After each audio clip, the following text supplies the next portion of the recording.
Donc là, on a la 2e partie de la présentation et là, il faut regarder beaucoup plus vers le sud. Vous avez cette zone-là, donc au sud des Canaries. Donc, hein, vous avez encore une fois, c'est un zoom, Atlantique Nord. Vous avez le continent africain qui est dans la partie, inférieure, droit et vous avez cette zone-là en rouge, brun et même un peu gris, mais qui date, du 2 juin. Donc on est dans le passé là, en fait, parce que c'était important d'aller dans le passé pour vous expliquer quand même quelque chose. Et on a vraiment cette zone d'anomalie de précipitable. Là, on n'est plus en valeur absolue, on est en, valeur, comment dire? D'anomalie par rapport à une moyenne, de 1981-2010 et on est en sigma, on est en déviance statistique et pas, mathématique. Mais on a quand même des couleurs, rouge, brun, même gris et donc on est quand même, on va dire dans le 4 à 5 sigma en moyenne, ce qui veut dire que c'est quand même environ c'est moins de 1 d'occurrences, statistiques dans cette zone-là, à cette époque de l'année. C'est même moins de 1,5 je pense. Et donc on a quand même cette zone, qui est tout à fait intéressante d'anomalie d'eau précipitable au sud des Canaries, donc en fait au large, de la Mauritanie, du Sahara occidental. Et si vous regardez à droite, vous avez cette zone plus en bleu, même violet qui descend, sud algérien et même vers le Niger. Et c'est là où ça devient, vraiment intéressant. Hem, je vais juste un petit peu voilà, hem,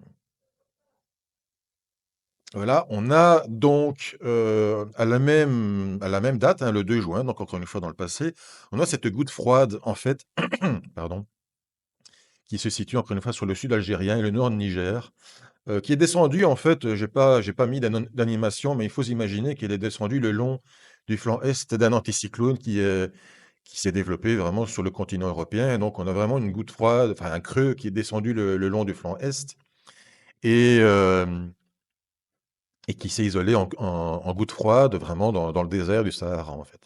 C'est assez impressionnant et il faut bien s'imaginer que c'est ça qui a provoqué évidemment la bousculade du côté de la Mauritanie, qui fait qu'en fait, vous avez un anticyclone, hein, si je remets la carte précédente, vous avez un anticyclone centré vraiment du côté de la Mauritanie, on est là à une altitude de 3 000 mètres environ, vous avez un anticyclone centré sur le sud du Sahara,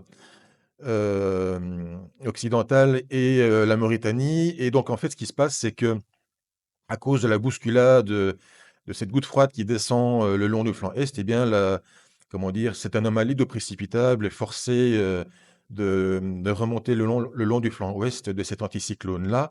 C'est pour ça qu'elle ne suit pas une trajectoire occidentale, vers la Caraïbe, en fait, comme le fait une onde tropicale classique qui sort de la mousson ouest africaine et on a donc cette poche d'anomalie d'eau précipitable qui remonte. Forcément, vous avez donc de l'air très chaud qui sort du Sahara et quand, ça arrive en mer, c'est la pompe de l'humidité et donc vous avez une grosse anomalie d'eau précipitable, hein. Vous avez vraiment beaucoup d'humidité qui se charge avec la chaleur en plus. Mais ce qui va se passer, c'est que, cette anomalie d'eau précipitable, en remontant vers le nord, elle va rencontrer le courant des Canaries, elle va perdre en anomalie. Mais ce qui va être important, c'est qu'en remontant vers le nord et là, on est le 10 juin, donc on est au même moment j'avais pris la carte qui montre, comment dire, la rivière atmosphérique. Donc le 10 juin, on est, on est à l'ouest de la péninsule ibérique, hein. Vous avez le petit creux là avec une anomalie de vitesse de courant de jet. Donc c'est ce que la carte montre, l'anomalie de vitesse de courant de jet. Et donc si vous voulez, cette anomalie, ce creux, on voit que à l'avant, eh bien, ça provoque une crête anticyclonique qui se développe, par le sud de la Méditerranée et même va jusqu'aux îles Britanniques et puis après, elle se décalera, vers l'est. Mais donc c'est normal parce que ça aspire de l'air chaud depuis, l'Afrique sur le flanc est et comme je l'ai dit précédemment dans le décryptage précédent, eh bien l'air chaud d'altitude constitue les anticyclones d'altitude et donc les anticyclones de sol et donc vous avez une crête qui se forme à l'est de ce creux qui remonte vraiment de Mauritanie, en fait. C'est vraiment ça. Mais le problème, c'est que vous avez toujours la rivière atmosphérique qui vient, du côté de la côte est des États-Unis et en 2 branches, parce que vous avez une branche qui vient, on va dire, des Carolines et vous avez une seconde branche qui vient, par comment dire? Par les grandes îles, l'archipel canadien, en fait. Et ça, ça essaye de fusionner. On voit que ça descend vers le sud, du côté du sud du Groenland.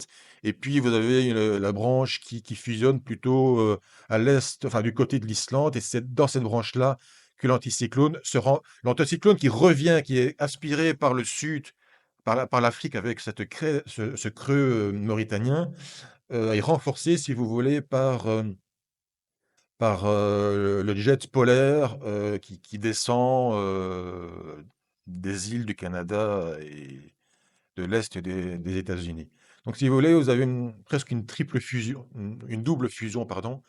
Et le problème, je pense, des modèles, c'est qu'ils ont du mal à gérer l'aspiration de l'air africain, avec ce creux qui vient de Mauritanie et en même temps, ces 2 branches de jet polaire qui sortent, du continent nord-américain. Je pense que c'est vraiment ça le problème, enfin un des problèmes ou le plus gros problème pour les modèles et pour, constituer vraiment le scénario précis, de la semaine prochaine. Je pense que c'est vraiment la gestion de cette confluence de branches de courant de jet subtropicales ou polaires.